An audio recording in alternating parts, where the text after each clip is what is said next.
Menjadi pemimpin adalah salah satu perubahan karir yang menyenangkan bagi seorang profesional. Menjadi pemimpin berarti mendapatkan kepercayaan yang lebih besar, mendapatkan tantangan yang lebih besar, serta peluang yang lebih besar lagi untuk memberikan manfaat serta kontribusi. Biasanya, pemimpin adalah orang-orang pilihan. Mereka adalah individu-individu yang memberikan kontribusi di atas rata-rata. Mereka dianggap memiliki kemampuan untuk mengajak anggota timnya untuk memberikan hasil yang lebih baik juga. Mereka adalah super player yang diharapkan menjadi super coach.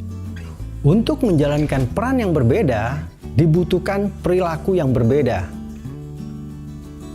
Perilaku yang berbeda akan muncul dari mindset atau pola pikir yang berbeda.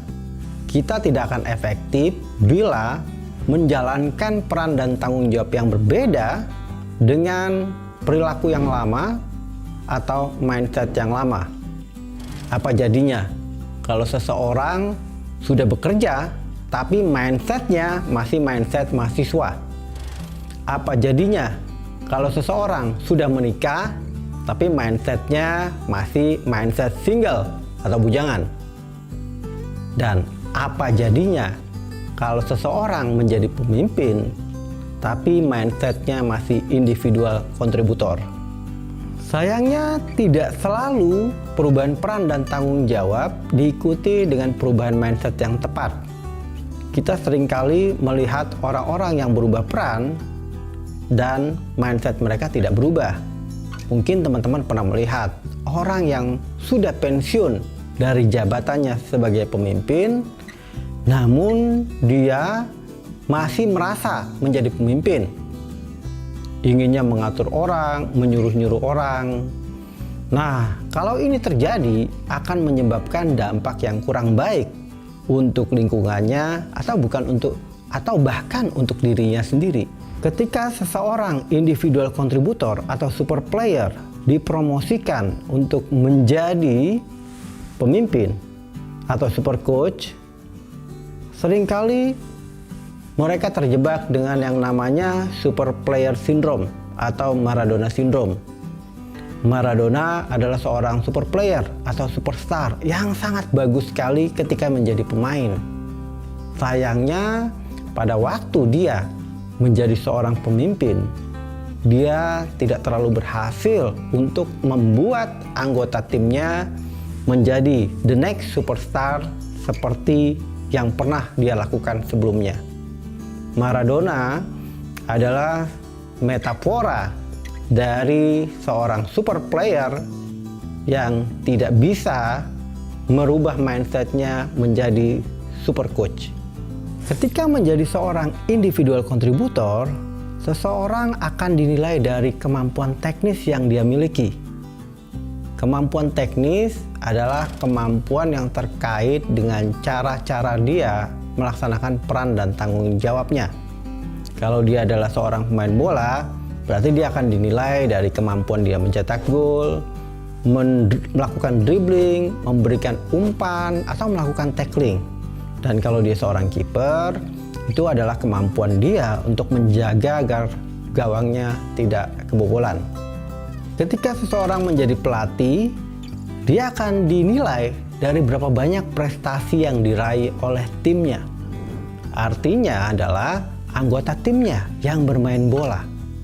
Jadi di sini yang dibutuhkan bukan semata-mata kemampuan teknis, melainkan people skill, yaitu kemampuan dia untuk membangun kepercayaan, memberikan arahan, menjaga motivasi, dan memberikan umpan balik. Nah, disinilah letak kegagalan dari Maradona. Dia menghadapi peran sebagai seorang pelatih yang diharapkan bisa mengembangkan anggota timnya. Sayangnya mindsetnya atau pola pikirnya masih pola pikir seorang pemain. Jadi bisa kita simpulkan, kinerja seseorang dalam memimpin tidak lagi ditentukan oleh technical skill-nya, melainkan people skill-nya. Karena seorang individual kontributor betul memberikan hasil, sementara seorang pemimpin memberikan hasil melalui anggota timnya. Jadi seorang pemimpin, tugas utamanya adalah memastikan bahwa dia bisa memberikan hasil dengan meningkatkan kinerja anggota timnya. Kira-kira selama ini mindset apa ya yang kita jalankan dalam kepemimpinan kita? Mindset seseorang akan menentukan cara dia berperilaku. Jika dia memiliki mindset yang efektif, maka dia akan melakukan perilaku yang efektif juga dalam memimpin. Contohnya,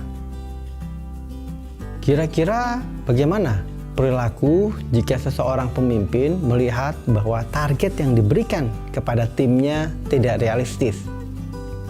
Tentunya perilakunya kemudian akan apatis. Dia merasa tidak mungkin lagi untuk mencapainya. Dia merasa tidak berdaya, atau mungkin jadi negative thinking. Bahasa-bahasa yang diucapkan pemimpin dengan mindset seperti ini adalah, aduh ini targetnya nggak realistis ini. Sudahlah, udah nggak ada lagi yang bisa dilakukan.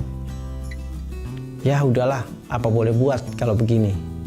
Bagaimana jika seorang pemimpin memiliki mindset sebaliknya? Jika dia melihat tugas yang diberikan kepada timnya sebagai tantangan, dia kemudian akan memikirkan bagaimana cara dia bisa menyelesaikan tantangan ini. Bagaimana dia bisa mengajak anggota timnya untuk mengerahkan kemampuan mereka. Dia akan mencari informasi dari orang-orang lain yang lebih berpengalaman. Dia akan mengasah kreativitas dan inisiatifnya untuk bisa menyelesaikan tugas yang dipercayakan kepadanya. Bahasanya biasanya adalah, oke, saya tahu ini nggak mudah, ini adalah tantangan yang besar, tapi pelaut-pelaut yang handal tidak lahir dari lautan yang tenang. Ini adalah kesempatan saya untuk mencoba menyelesaikan tantangan yang nggak mudah ini. Itulah mindset dari pemimpin-pemimpin yang efektif. Contoh lainnya adalah bagaimana jika seorang pemimpin melihat bahwa anggota timnya tidak mempunyai kompetensi yang memadai. Perilakunya tentunya jadi ogah-ogahan dalam mengembangkan anggota timnya. Dia merasa bahwa, buang-buang waktu ini. Dia tidak akan mencari cara-cara kreatif untuk mengembangkan anggota timnya. Dia akan menghindari atau memilih untuk menyelesaikan tanggung jawabnya sendiri. Karena buat apa di coaching juga kalau memang anggotanya tidak mampu. Sementara pemimpin-pemimpin yang memiliki mindset yang positif terhadap kompetensi anggota timnya, mereka akan melihat anggota timnya masih membutuhkan asahan, masih butuh untuk dikembangkan. Jadi mereka mencari cara-cara yang kreatif, mencari cara-cara yang tepat untuk melejitkan potensi dari anggota tim mereka.